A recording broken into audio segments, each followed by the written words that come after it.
আসসালামু আলাইকুম। তো আমরা মাজদা পিক আপ ম্যানুয়াল গাড়ি, এটা হলো মাজদা পিক আপ।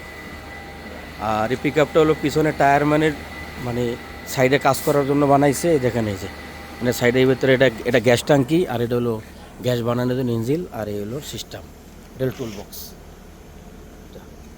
তাহলে আসুন এটা একটু ড্রাইভিং সম্বন্ধে একটু জানি। বসলাম ড্রাইভার সিটে, এটা হলো সিট বেল্ট, এটা হলো সিট বেল্ট। এই সিট বেল্টটা এখানে এসে এই যে এখানে এসে এই যে তাহলে লাগবে। আর এই হলো চাবি, এই চাবি ঢুকাইয়া চাবি মুভ করলাম, করার পর এখানে দেখেন কিছু সিঙ্গেল আসছে।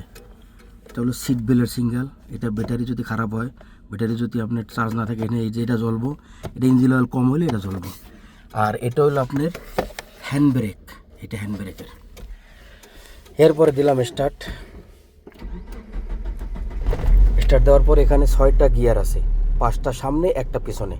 একদম লেফট সাইডে আইনে সামনে ধাক্কা দিবেন 1 নম্বর গিয়ার, ওই বরাবর নিচে দিবেন 2 নম্বর গিয়ার, একটুখানি রাইট সাইড করে সামনে দিবেন 3 নম্বর গিয়ার, ওই বরাবর নিচে দিবেন 4 নম্বর গিয়ার, একদম লাস্টে ডাইন সাইডে লাস্ট নিয়ে সামনে দিবেন 5 নম্বর, এবং একদম লাস্টে ডাইন সাইডে নিয়ে নিচে দিবেন ব্যাক গিয়ার। এই গেল গিয়ার 6টা। এরপর এটা হলো আপনার মনে করেন ওয়াইফাইয়ের লাইন। এই যে এটা যদি নিচে দেন তাহলে ওয়াইফাই জোরে চলবো, আস্তে চলবো। আর যদি এই ওয়াইফাইটা যদি একটু উপরে টাইনে ধরেন তাহলে এটা পানি, উপরে তো পানির লাইন, এটা পানিও চলবে ওয়াইফাইও চলবে একসাথে গেল। এটা হলো সামনের লাইট, এটা হলো ড্যাশবোর্ডের লাইট, এটা হলো আপনার হেডলাইট। এটা যদি আরও মানে দূরে যদি ডিপ করতে চান, একটু নিচে ধাক্কা দিলেই, এই যে নিচে দিলেই ডিপ হয়ে যাবে। এটা গেল। এটা হলো এসির লাইন, এটা হলো এসি গরম, এখানে ঠান্ডা, এই জায়গায় গরম, এটা নষ্ট হয়ে গেছে। এটা হলো 1 থেকে 4 নম্বর পর্যন্ত এসির এটা স্পিরিট। আর এটা হলো যখন গরম চালাবেন তখন উপরে দিবেন, যখন নিচে দিবেন তখন এটা নিচে গেল এসির এটা।